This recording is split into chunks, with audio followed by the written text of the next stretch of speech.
agenda, we will not have a presentation. And the formal council meeting will be amended for a different purpose for the executive session. We'll start with number 2, surplus airport mower. Just as a routine issue, the airport needs to surplus their mower. Sounds good. We have number 3, bids and evaluation of grass cutting and lot cleanup of 31 lots. Routine. We're good. Yes, ma'am. And that bid opened on April 30th. Perfect. Thank you. We do have a special events license. We'll have a public hearing on that. And that will also be on the consent agenda. Council, do you have any discussion on that? Number 5, discussion on NBA board replacement for Tim Garner and Chris Collins. Who are those appointments?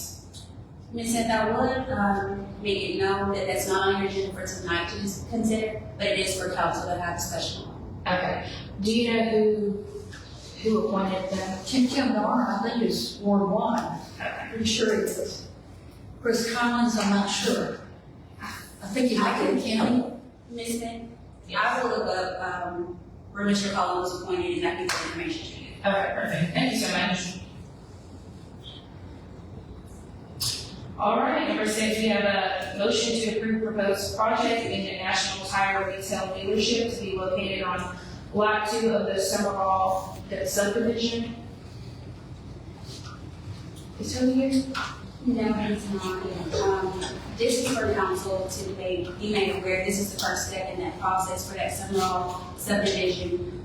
There is more to come, but this is just the first step in that motion. Okay. Number 7, we'll have a discussion regarding the state of Alabama allowing curbside alcohol sales. Discussion as far as allowing. Yeah, so I want to give kudos to our finance director, Ms. Litter, as well as Jasmine Smith. There is a business in Dayton who's interested in doing some curbside alcohol sales. The state of Alabama, which is included in the package, does allow for this, but the council, the city does not have anything in place. So basically, we need some type of direction from the council. I did include, like I said, like that law, as well as the memo from our finance director. It's included in your package. Okay. Do we have any surrounding municipalities that allow the use? And maybe we can look at their resolutions or ordinances. There was one mentioned in that memo. You want to say, let me pull it up.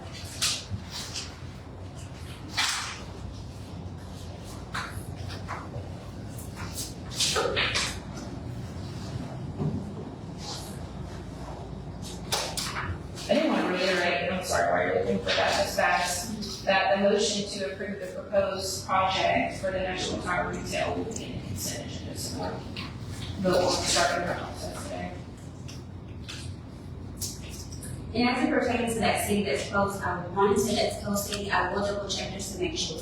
I think posting has something in place. Okay. And they didn't include the resolution or change the ordinance, they just issued the business license as is. Okay. Any further discussion? I read the legislation and I don't have a problem with it. I don't know if anyone else does or not. I think possibly Councilman Roberts might, but he's not here yet, so we might want to circle back at him when he gets here. Okay. Sounds good. Number 8, our Anniston response team, SRT, is applying for a grant for new ballistic vests, plates, helmets, gas masks, personal medical kits, and personal mini breaching kits. They're requesting $70,000, and there is no match to that grant. Just as done upon per council, if you're not sure what the SRT is, that's the Anniston Special Response Team, the Police Department. So they are applying for a Homeland Security grant, as stated, for $70,000, and because of the cost, that does have to go before council. And then again, that's a no match grant. And the cost of that, well, not the cost of the grant, it's used to, for ballistic vests, plates, helmets, etc. Okay. At least there's no match to do. We do have a discussion on burning regulations, at.PM open burning regulations. Do we have the fire marshal and fire chief on that? Yeah, I'll turn it over to them. So unfortunately, during the last little dry spell we had the first of the year, normally we don't have that early dry spell, we'll complain in the summer. We had to go under a strict no burn ban policy for a period of about 8 weeks. Jackson's great at putting that out. But what it did was bring to light that, one, we went back and looked at 8M requirements again, and our requirements are nowhere near right now matching what 8M has, which means at any point in time, the city could actually get a little bit of trouble. But so what we did is we went back and we looked at 8M requirements, amended our requirements, come up with a new burn permit procedure. It was talked about on several different routes, and we decided on this as being the best one for the city. During that last dry spell, just to bring online why this is so important, we had several large structure fires in the city. In the county, we lost several structures due to structure fires. In the city alone, we lost 2 structures and a vehicle due to, outside burning that was not attended to, that didn't have a permit, that didn't go through the process. So this is affecting property owners and, buildings and things like that. That's not been proper. The one we've got in place right now works. It's just not really, it's not strict enough, and people are not buying by it. With this new permit, it's laid out a lot cleaner. We're following more of 8M's guidelines, and it's going to be better for the city as a whole once it's implemented and controlled and binding. It's a lot better. Council discussion? I'm all for that. Yeah. You look at all over the country, what's going on with fires. And it could happen here. So, I'm here. I think from this point forward, we'll get the wording to Bruce to look over, because we'll actually amend chapter 11 where this is located. So we'll get that language to Bruce, and we'll be satisfied with the bring it back to the Sounds good. Number 10 is parking on Noble Street. I definitely think this is a good discussion. I know the fire marshal may discuss it as well, but I have been getting, I've been reached out by a couple business owners in downtown regarding their concerns for parking. Don't really know if it's people parking there for court purposes or whatever the purpose may be, but they are all day long. And so the concern is that, customers who are wanting to shop or eat downtown don't have anywhere to park. We discussed with Ms. Eden via email the potential or the possibility of maybe getting some vendors that say, hey, 2-hour parking limit, this is for shopping and dining only. But that was just an idea. I think the enforcement piece is an important piece to discuss on that. So currently what it states in the ordinance is no person shall park a vehicle for more than 2 consecutive hours at any place on the west side of Noble Street in the city between 0.12 feet south of the south right-of-way of 5th Street and 124 feet south of said south right-of-way line of 5th Street. Jason, would you like to give some interpretation of that? As everybody's facing the room already reads, confusing. Yes. We need something a little bit more cut and dry. And again, this is a police matter as far as enforcement goes, so they need to, I think, part of the conversation too. My only concern is, one, how we're going to enforce it, which is a police side matter, and 2, making sure that we fall within our ordinances as far as signage and postages and things like that on Noble Street. We don't want to impede the visibility of businesses and things of that matter. You don't want to clutter your street. I'm sure Carl won't want Main Street cluttered with signs. And, that's my only concern with it is how we're going to post it and how we're going to enforce it. Right. And that's it. We do need clear language. That's all. So as far as the signage, there are signs on that, okay? There were signs scattered. There were signs up at one point, There was that some probably, so far we could read. yeah, and they were probably 20+ years old, and they also said no bicycles and no skateboards, and I was like, that's not exactly friendly for what we're trying to push as a cycling friendly community. Well, So we did pull them down so that they can be updated and refreshed. We just haven't exactly decided which route we're gonna go with that. I did speak to a business owner this afternoon actually before getting here, and she had talked about enforcement as well, and she was like, she said even if it's not an issue that where we can look at enforcement with the police department, but more like a campaign, and go door to door and, basically kind of encourage business owners to walk the talk. I'm putting in my newsletter, hey, remember to park in the nearest parking lot, but I mean, maybe it is as simple as, you know, every couple of months or twice a year going around and saying, hey, don't forget that, just, you know, it doesn't necessarily have to be enforced through the police department at this time, if it's something that, you know, we are actively trying to remind people that is courteously street parking for customers. I can agree with this, you know, the fact that that's, police enforcement's hard. Look, they got enough to do, they got a big enough job, driving that over, you're gonna be right parking ticket. Enforcement through education is gonna be big, and I think that's a good avenue to focus on. It's gonna take some time, it's not as fast and swift as, we're not writing citations, but it's also a more friendly PR way of handling the situation.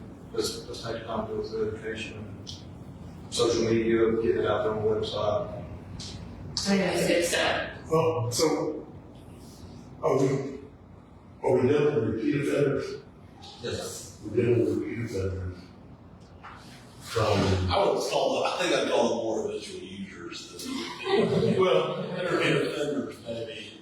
But it's just, I don't have it. It's, you know, you have a place probably at work where you have parked every day. I have a place at work where I have parked every day. I have a not on street place that I can park. A lot of people don't have that. Or having never utilized another parking place, it hasn't ever been an issue for them. It's been an issue for downtown business owners, employees. well, Yeah, people that are downtown every day, whether they work or they live downtown. But it's been an issue forever, ever since there has been downtown Anniston. I'm sure the parking when people were parking buggies, I'm sure there was an issue. But, you know, in my tenure, I don't know that there's ever been like an enforcement through a carrot approach. So maybe there's some type of approach where we can incentivize or show the benefit of alleviating some parking with the creative signage or whatever. I think also, in speaking with some of the business owners, they have at times even gone and spoke to their neighbors and said, hey, like, you know, you don't necessarily bring in constant traffic, and we do, could you reserve street parking for our for our customers? And, you know, I think it comes down, and I mean, they were very nice and obliged, but, you know, maybe it comes down to the simple fact that one day it's pouring rain and you want to park in front of your store so that you can get in there quicker. And then the next day that habit just kind of returns and you get back into the habit of parking on the street instead of making that wall. I totally understand the problem, but what about we're trying to encourage people to the loft living?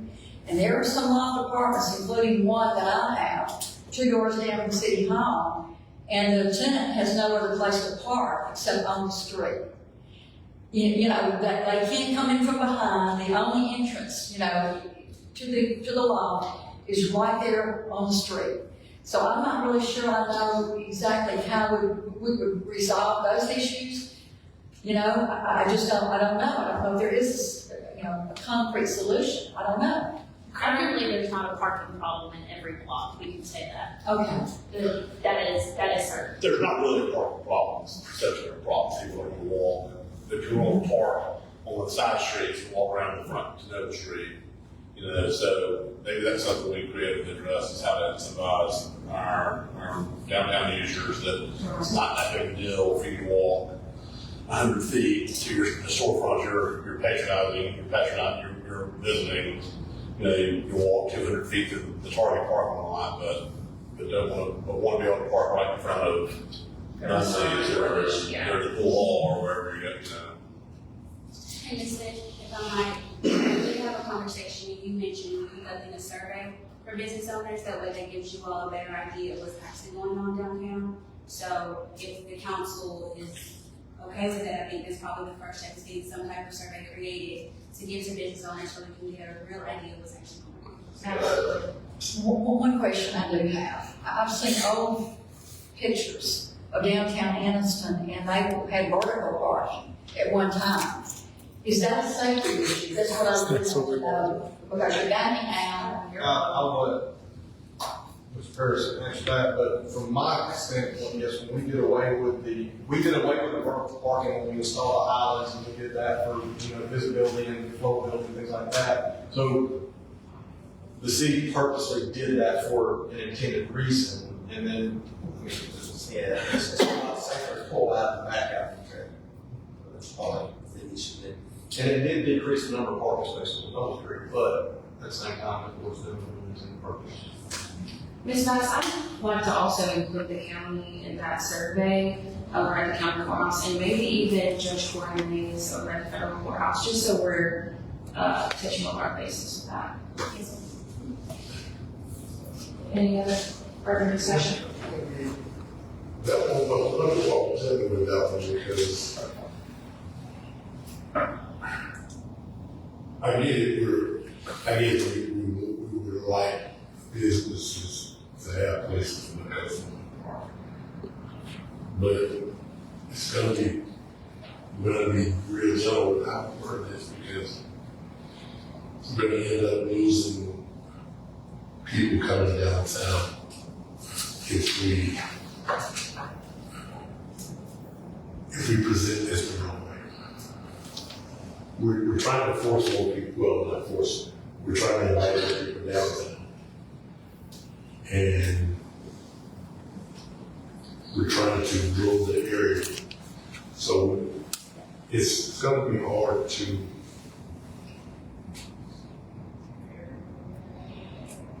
let me split it as this. I mean, surveys are an idea, but I can't say the 2 hour thing. If we do the 2 hours, I mean, is 2 hours long enough for somebody to go to the game pool or go enjoy, say for a man's maybe at a restaurant or whatever. Those are my issues. I don't want to run people away because we're just not starting attraction. Also, I know we talked about the city vision of bicycles. Are we ready to live the bicycle ordinance from Main Street? I know there was an ordinance one time that said no bicycle between districts. And not saying we have races, but I mean, if we're going to do it, let's not hashtag it, because I can understand why they wouldn't want bicycles in the past. I can understand why we want bicycles now. If you have people biking downtown, they would need a parking space. Wouldn't that suspect something? You just need more bicycle parking.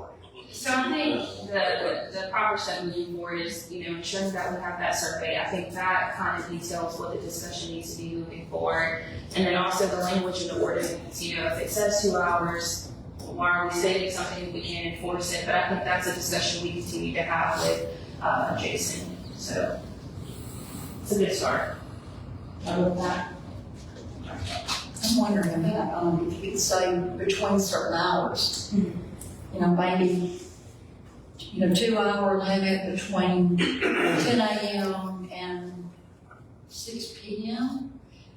The block where Classic is, there is parking on the backside, but there's not parking on the backside everywhere. Right. And then we took the park on that. and we should probably wait on any signage, like moving forward with purchasing any signage until we know exactly what we're doing moving forward. Councilmember Downing, discussion on support for unhoused community members. So I hear, just being downtown a lot, I hear from people that are concerned about the number of unhoused, or the perception of the number of unhoused people that we have. And I thought that it would be valuable for us to have a discussion with all relevant parties about what, if any, problem is arising to address with downtown stakeholders eventually any issue, real or imagined, that we have. I don't know all the people that need to be included in that that discussion. I had a meeting with Ms. Bass last week, and we thought that maybe council input on the who, when, and what, and where of that discussion would be valuable. The person called me upset about someone, banging on their front door, and as it turned out, and that person, he says, is a continual problem. It turned out he's not really homeless. You know who that is. Oh, that was a different, I think that was a one-off thing, but there are people that are downtown because of the valuable resources that we're able to offer. And I think that is something that our community can stand on and take pride in, that we are a compassionate center for people that are disadvantaged or unhoused for whatever reason. I think that we could get together with people that know more about it than we do and have a real discussion about what's what. So I just don't know who all those parties are. Mr. Bryan, Mr. Jenkins are here. They would probably have valuable input as to who else can be involved in that discussion. So that's why it's doing. So I actually have spoken with Mr. Bryan earlier today, and they have some, what I think, good ideas, even with an outside outreach team, support services, and empowering our downtown community on how to handle those situations, and how, we as a team can handle those situations to hopefully prevent, what transpired even recently. So I think that, number one, obviously, we would love to have United Way in that discussion. We'll be meeting on Thursday, and we'll get with them on who all we need to be a part of that conversation, if that's okay with y'all, just keep us on that. Great. And thank you all so much for being a part of that discussion and helping us. And I won't be there because we would have a quorum. And so I bowed out because it is Ward 1 and it is the mayor here. And so I bowed out of that discussion. But if y'all need me, talk to me about it, I'm open to that. And I think it's important to know that, before anything is set in stone, this is something that would be presented publicly. Here's our ideas, here's our notion, here's our plan, and how can we possibly aid in fixing some of these issues. So the public will have a say in that too. Question mentioned yesterday. I don't know. There was an incident with someone that was experiencing some type of mental health crisis for whatever reason. It disturbed some people, made some people feel unsafe. It's not a totally regular occurrence, but it's not an uncommon occurrence downtown with the services that are offered downtown. So it's just something that we need to have to Yeah, the reason I was trying to say was the same situation. I heard about on Facebook when police had been involved. I called Chief Bowles after I heard about it, and he said that they had dealt with it, but they would check on it again. So that's just it's just one. So it probably was the same. Well, this one was concerning. This one, there was video taken of this guy, this person, and it was made a big deal of by the people who videoed it and saw it, and you probably didn't see it on Facebook. Well, the one I would not be I surprised if you did. they were, I think, someone who was homeless was in an abandoned structure, trespassing on an abandoned structure. That's what I was talking about. And I guess supposedly got charged with a couple charges, and it was me, kind of made me as a amicable brother put people in jail as opposed to find a solution for the homeless. And that's why I asked that question, because I know that's totally different. We take a lot of heat for things that happen in this county. And we're the only ones trying, we're the only ones, and I say it, we're the only ones trying to do anything about it. Right, the other cities around here is just sitting around, and they're also part of the problem, dropping people off here in the homeless, because of the resources we provide. So. I have heard that's a thing. I don't know if that's a real thing. Maybe we can You're everything. I have heard that happens, that people are dropped off here. No, it's happened, we've seen it. I I have a video of it if you need. I can send it to you. Yeah. I've heard it. I've never seen evidence of that. I can't prove that. So I'm not going to get into Well, I just believe that they're not. When the city was using the recreation center for a water station, yeah.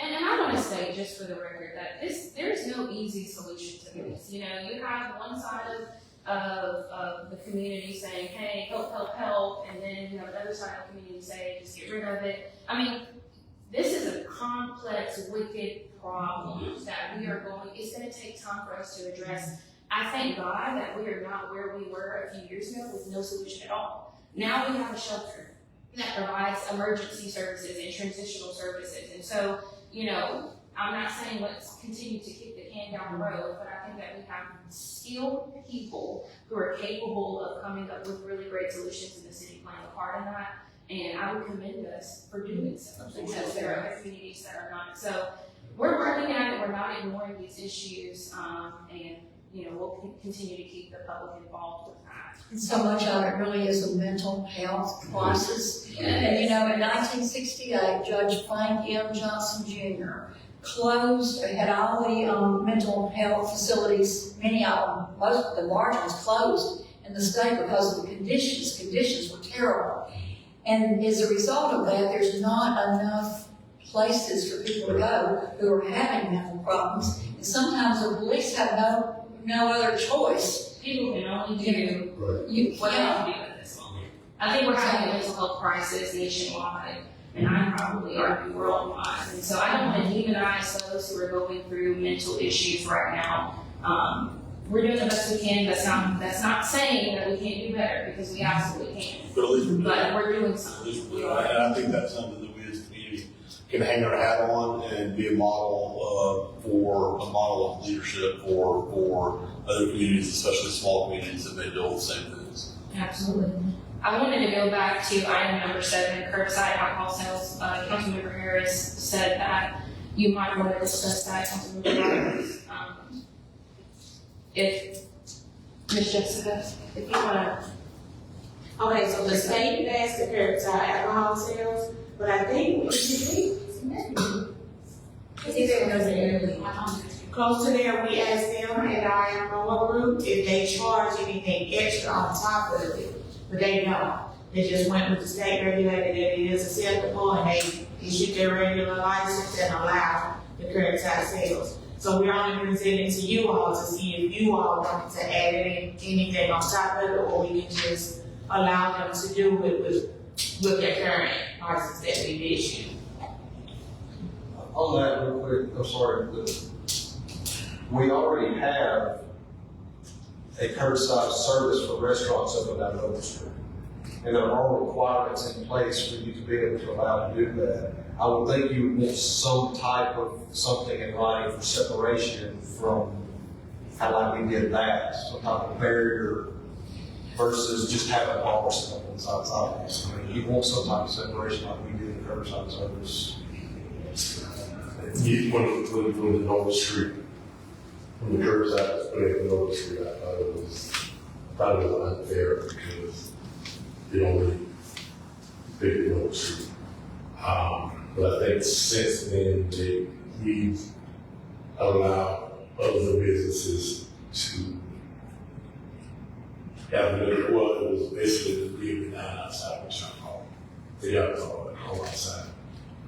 I think this is different. This is allowing people To take off premises. But I'll say, under the state law, the license they're granted originally gives them the right to do it. So I have a question if we could then impose a barrier that says that they can't do it. So the state law specifically says that license allows them to do it. Right, I mean, the state allows them to do it. I can't see us, your microphone is something similar to marijuana. And countries go to marijuana, right? I can't see the state allowing us to use something like that. and we say, you know, it could make us look bad. However, with the on-premise part, because I've seen it happen too many times, people walking in, think a restaurant owners will argue that if you allow them to freely come and go, they can go to the car, they get ready and bring stuff in, and that having the wrong stuff in the liquor license. If we're gonna do the barrier, I'm okay with that. I don't have a problem with following state code, because I handle that. Is this a separate license or what part of this is? I mean, I'm reading the act that you included, because it's something that was included in the agenda, and it says if you hold the license. The licensing number is it? If you hold a license for on-premises consumption, then you can deliver curbside along with meals. If you hold a license for off-premises consumption, you can deliver curbside. And it extends the right to do this under the current licensing structure. So the state ABC board is going to fall back. They're always going to push back on the city. Right. The test is, they're not going to approve any license until the city or municipality that the license is going to carry in approves it first. Right. So if we don't approve a license, then they're not going to approve it just because we did it. We have to approve it first before they even go to them for approval. So for lack of a better situation, this is a situation where, say I'm handicapped, I won't have trouble walking. I can come back and drive up, get my car on the license. Yeah, if you got a package store, you could have a drive-through as long as you're passing it along in closed, sealed containers. I remember being a kid in Florida, you could drive through and get drinks together. Yeah. But it's got to be sealed. So this says if you hold that license to sell for off-premises consumption, you're allowed to deliver at curbside. So provided a check to verify age. And then it says if you've got an on-premises, so you're operating a restaurant, people getting to go food, you can sell a certain amount of alcohol with the food in closed containers. So, in my opinion, we potentially have a legal problem if we told license holders that they weren't allowed to do this. Because we can't have a city law that conflicts with. Maybe I'm not remembering this correctly, but I'm wrong. That the reason why we had that was the entertainment district. Right. And the alcohol that was carried out was supposed to be in a particular kind of a cup. Am I correct on that? If that allows open containers within the district, it's different. So, but that's, I think, that's what we do when we get the entertainment district. The original thing allowed as business, and there was a certain company that came out. Because we did it one time for one Noble Street Festival, we were allowed to take cups outside, and the plastic cup, plastic paper cup, it wasn't a container, it wasn't a bottle can, and we put it in a cup. So that was the state saying through legislation, you can have an entertainment district and people can walk around with open beverages within the district. And then we adopted regulations that about how it would function within Anniston that didn't prohibit, didn't conflict with the state authorization, that it just defined more specifically for the city. Did we charge them extra for it?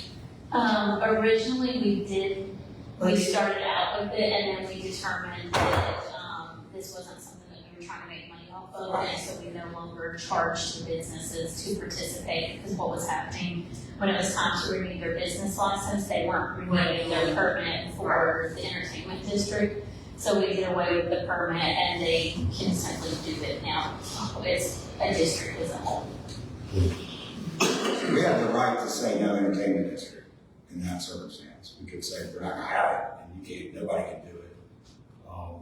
And so, because we have the right to say no, we have the right to say yes with conditions. The way I'm reading this act, I don't think we have the right to say no. Yeah, I was this period of time. Because we have businesses I know of where people take out all outside. Anyway. And they get a lot of phone calls from the owners and owners that people wants the car meeting, but the police. If they're walking out with an open beverage and they're not in the entertainment district, then that's a crime. Under city code. So, If they're in okay. the entertainment district. Unless they're in the entertainment. Unless they're entertainment, that's what I'm saying, so. That was part of the problem I had with the original Noble Street. And they're outside. I'm okay with it now. We have the entertainment district. But what about the restaurants that are outside of the district? Then they can't, under this law, they can sell alcohol in a closed container to take home with you. But you can't walk out with a drink from Toggle River, walk out with an open beverage. But they can sell you a bottle of water and take that with you. They can sell you, yes, a sealed container to take with your meal. Right. Now, this is bad. Yeah, I'm asking a question, yeah. I got what I'm saying, the rest of them a little better, and, niggas around the city gonna be upset with you. I don't know, to be honest. There's a lot of people who are embarrassed to go into a liquor store. Yeah. Somebody will just want to drive up and drive through. Well, my concern is, I don't finish the last bottle, now I'm gonna go get another bottle. Oh, then you start getting into personal regulation, people, you can't stop people from doing what they're gonna do. We'll move forward with council, or city manager updates, if you have any. I know, ma'am. I did send council an email with some things for you all to consider, and just need a little bit of direction as it pertains to those items. Okay.